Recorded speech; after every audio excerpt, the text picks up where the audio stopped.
NSIT निखारता है आपकी प्रतिभा को। NSIT, a place to imagine, invent and inspire. NSIT, अम्हारा, Bihta, Patna.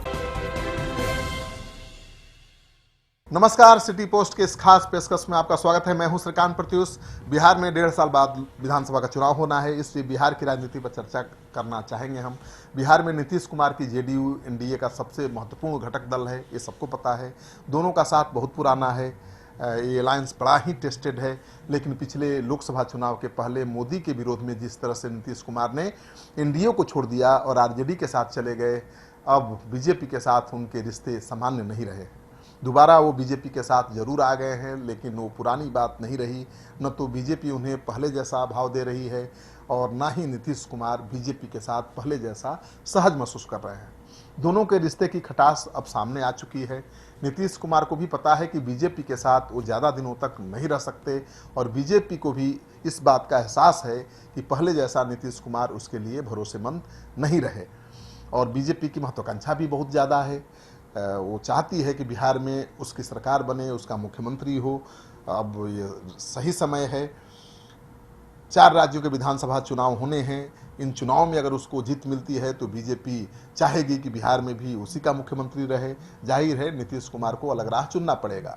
जाहिर है यह समय की नजाकत की मांग है। मौका मिलते ही दोनों कभी भी अलग हो सकते हैं। तैयारी दोनों की तरफ से है और नीतीश कुमार अपने पिछड़े, अति पिछड़े और अल्पसंख्यक वोट बैंक के साथ कांग्रेस या फिर आरजेडी या फिर दोनों के साथ जाकर एक नया राजनीतिक समीकरण बना सकते हैं। जिस तरह से विधानसभा चुनाव उन्होंने आरजेडी कांग्रेस के साथ मिलकर लड़ा था, वो दोबारा भी हो सकता है। बीजेपी को इस बात का एहसास है और अभी से वो नीतीश कुमार के पिछड़ा, अति पिछड़ा वोट बैंक पर कब्जा जमाने की रणनीति पर काम शुरू कर चुकी है। गौरतलब है कि बिहार में बदले दौर की राजनीति में प्रधानमंत्री नरेंद्र मोदी के चेहरे के बूते भारतीय जनता पार्टी ने पिछड़े और अति पिछड़े समाज में अच्छी पैठ बना चुकी है और लगातार अपने जनाधार का विस्तार कर रही है। वैसे अब तक बिहार में बीजेपी को अति पिछड़ा का वोट नीतीश कुमार की वजह से मिलता रहा है, लेकिन लोकसभा चुनाव में जिस तरह से सब वर्ग का समर्थन मिला है, बीजेपी की उम्मीद बढ़ गई है। लोकसभा चुनाव में बिहार में इस बार अति पिछड़े वोटरों ने बीजेपी के पक्ष में मजबूती के साथ मतदान भी किया। श्रोणों के खुले समर्थन के बीच यह एक बड़ी वजह रही जो एनडीए ने 40 में से 39 लोकसभा सीटें जीत ली। जाहिर है अति पिछड़े समुदाय में बीजेपी की पैठ से जहां जेडीयू चिंतित है, वहीं आरजेडी में घबराहट है। बीजेपी लालू यादव और नीतीश कुमार के इस वोट बैंक को अपने साथ लाने के लिए लगातार होमवर्क कर रही है और वो दिख भी रहा है। बिहार में करीब 35% आबादी अति पिछड़े तबके की है। इसी समाज के समर्थन की वजह से नीतीश कुमार एक बहुत बड़ी राजनीतिक ताकत बिहार में बने हुए हैं। लुहार, कुम्हार, बढ़ई, सुनार, कहार, केवट जैसी करीब 55 जातियां मिलकर अति पिछड़ा वर्ग बनाती हैं। इन्हें बिहार में 55 नाम से भी जाना जाता है। माना जाता है कि वर्ष 2009 में इन जातियों का समर्थन मुख्यमंत्री नीतीश कुमार को बहुत मिला था, लेकिन बदले दौर में नीतीश कुमार पर भी कुर्मी और कोयरी जातियों को ज़्यादा तरजीह दिए जाने के आरोप लगने लगे हैं। इससे ओबीसी जातियों का क्षोभ भी यदाकदा जाहिर हुआ है। बीजेपी चाहती है कि लोकसभा चुनाव की तरह ही यह समाज नीतीश कुमार से अलग हो जाने के बाद भी बीजेपी के साथ भविष्य में खड़ा रहे। बदले दौर की राजनीति में जहां अति पिछड़े समुदाय का भरोसा बीजेपी ने जीता है, वहीं जेडीयू ने भी पीएम मोदी के नाम पर ही वोट मांगकर लोकसभा चुनाव में शानदार सफलता हासिल की है। नीतीश कुमार को लगता है कि उनकी वजह से अति पिछड़ों का वोट बीजेपी को मिला और बीजेपी को लगता है कि मोदी की वजह से नीतीश कुमार को लोकसभा चुनाव में अप्रत्याशित सफलता मिली। तो दोनों जीत का श्रेय किसी को देने को तैयार नहीं है। बीजेपी ने न सिर्फ बिहार बल्कि देश में यह संदेश देने की कोशिश की है कि वही पिछड़े और अति पिछड़े समुदाय के हितों को लेकर ज़्यादा फिक्रमंद है। केंद्र की मोदी सरकार ने पिछड़ा वर्ग आयोग को संवैधानिक दर्जा देकर ओबीसी के लिए केंद्र सरकार की नौकरियों और शिक्षा में पहले से आरक्षित सीटों में अति पिछड़ा वर्ग के लिए विशेष कोटा निर्धारित कर, न्यायिक आयोग बनाने की घोषणा कर और ओबीसी का क्रीमी लेयर भी 6 लाख से बढ़ाकर 8 लाख कर अति पिछड़ों को रिझाने की भरपूर कोशिश की है।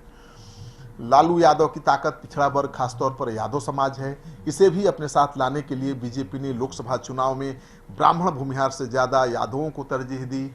इसी समाज से आने वाले अपने नेता नित्यानंद राय को केंद्र में गृह राज्य मंत्री बनाया। ये बहुत ही महत्वपूर्ण बात है। ओबीसी मतदाताओं को राजपूत के बराबर सीटें दी गई। राजनीतिक पंडितों का मानना है कि यह सामाजिक आधार बीजेपी की भविष्य की रणनीति का संकेत देता है। इससे यह भी जाहिर होता है कि पार्टी के चुनाव की रणनीति में ओबीसी की केंद्रीय भूमिका रहेगी। तो जाहिर है कि जिस वोट बैंक पर अभी तक नीतीश कुमार का कब्जा है उस पर बीजेपी की नज़र है। अब अति पिछड़ा को साधने के लिए बीजेपी प्रदेश अध्यक्ष पद पर किसी अति पिछड़े को बिठा सकती है। कई नाम चर्चा में हैं। अति पिछड़े समुदाय से चेहरे की तलाश जारी है। मुजफ्फरपुर से सांसद अजय निषाद के नाम पर भी मंथन चल रहा है। नदी और जल से जुड़ी हुई जातियों में निषाद, सहनी, बिंद और गंगोता में भाजपा अभी तक नेतृत्व विकसित नहीं कर पाई है। इन जातियों का बिहार में 7% आबादी है और ये जेडीयू के वोट बैंक माने जाते हैं, लेकिन बीजेपी इन्हें अपना बनाने की रणनीति लगातार अपना रही है। अति पिछड़े समुदाय से आने वाले राजेंद्र गुप्ता भी रेस में हैं। कानू जाति से आने वाले पूर्व विधान पार्षद गुप्ता लंबे समय से एबीपी से यानी संघ से जुड़े हुए हैं और बाद में भाजपा में विभिन्न पदों पर भी काम कर चुके हैं। भाजपा के नवनियुक्त कार्यकारी अध्यक्ष जेपी नड्डा के भी काफ़ी करीबी माने जाते हैं। तो मानकर चलिए कि बिहार में अब कोई अति पिछड़ा बिहार बीजेपी का प्रदेश अध्यक्ष होगा। बिहार का यादव समाज से आने वाला नित्यानंद राय भारत सरकार में महत्वपूर्ण पद पर काबिज है। तो ये कोशिश की गई है यादवों के बीच संदेश देने की कि बीजेपी के साथ भी यादव आगे बढ़ सकते हैं, यादव समाज का कल्याण हो सकता है, केवल लालू यादव पर निर्भर रहने की जरूरत नहीं है। दूसरी तरफ जो अति पिछड़े हैं उनको संदेश देने की कोशिश कर रहे हैं यह बीजेपी कि आपका भला बीजेपी के साथ ही है, क्योंकि अति पिछड़ा मुख्यमंत्री बीजेपी ही बना सकती है, आरजेडी जेडीयू नहीं बनाएगा। तो मुझे लगता है कि ये फैक्टर बहुत काम कर रहा है। आने वाले चुनाव में क्या होगा ये कह पाना बड़ा मुश्किल है, क्योंकि मुझे लगता है कि चुनाव से 6 महीना पहले कुछ होगा। उसके पहले नीतीश कुमार बीजेपी को छोड़ेंगे नहीं और बीजेपी भी नीतीश कुमार को छोड़ना नहीं चाहेगी। जब परिस्थिति ऐसी आ जाएगी तो दोनों एक दूसरे को छोड़ देंगे और तब देखना होगा कि बीजेपी का जो ये अति पिछड़ा कार्ड है वो कितना काम आता है और नीतीश कुमार को कितना नुकसान पहुंचा पाता है। आपको ये खबर अच्छी लगे तो दोस्तों के साथ इस वीडियो को खूब शेयर करिए। अगर आपने अब तक हमारा चैनल सब्सक्राइब नहीं किया है तो कर लीजिए और बेल आइकन दबाना बिल्कुल मत भूलिए, तभी समय से आप तक हमारी खबरें पहुंचेंगी।